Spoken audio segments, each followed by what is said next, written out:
শফিক শফিক ছেলেটা খুব ভালো মনে আছে। শফিক ছেলেটা দেখেন আপনি, এরা যেইভাবে জাতিকে নষ্ট করেছে, হিন্দুরা এত জাতিকে এইভাবে নষ্ট করতে পারেনি। এরা যেইভাবে সমাজকে নষ্ট করেছে, খ্রিস্টানরা এইভাবে সমাজকে এত তাড়াতাড়ি নষ্ট করতে পারেনি। এরা যেইভাবে জাতিকে নষ্ট করেছে, আপনার ছেলে মেয়েকে নষ্ট করেছে, এইভাবে ইহুদিরা এত তাড়াতাড়ি মুসলমানদেরকে নষ্ট করতে পারেনি। দেখেন আপনার স্ত্রী নীতি কত খারাপ, আপনার নীতি কত খারাপ। আপনার বাচ্চা ছেলের বয়স হচ্ছে 7 থেকে 8 বছর, তো কান্নাকাটি করতে শুরু করেছে, ও মোবাইল না হলে ভাত খাবে না। আর আসলে যে মোবাইল না হলে ভাত খায় না ছেলে পেলে, কথা মিলে না। বিশাল কান্নাকাটি করছে, 2 চোখ দিয়ে পানি, কান্নাকাটি করতে করতে করতে এক পর্যায়ে রক্ত বেরিয়ে যাবে এমন দৃশ্য। কান্নাকাটি করতে আছে, মোবাইল দেন, চুপ হয়ে যাবে। মোবাইল চুপ হয়ে যাবে কেন?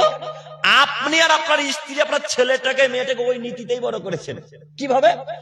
আপনার স্ত্রী কিচেন রুমে রান্নার ঘরে রান্না করছে, তো আপনার ছেলেটা আব্দুর রহমান, আব্দুল রহিম, আব্দুল জাব্বার, আব্দুল্লাহ, এই ওসরা বুঝেন, ওসরা কি বলেন,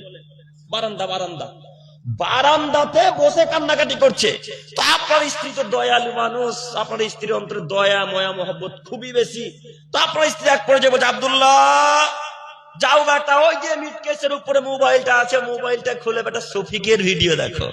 এবার আপনি বলেন, এই আব্দুল্লাহ বড় হয়ে কি আব্দুল কাদের জিলানী হবে না শয়তান হবে? শয়তান হবে। তো আপনার স্ত্রী আব্দুল কাদের জিলানীর আশা করে কি হিসেবে আব্দুল্লাহর কাছ থেকে?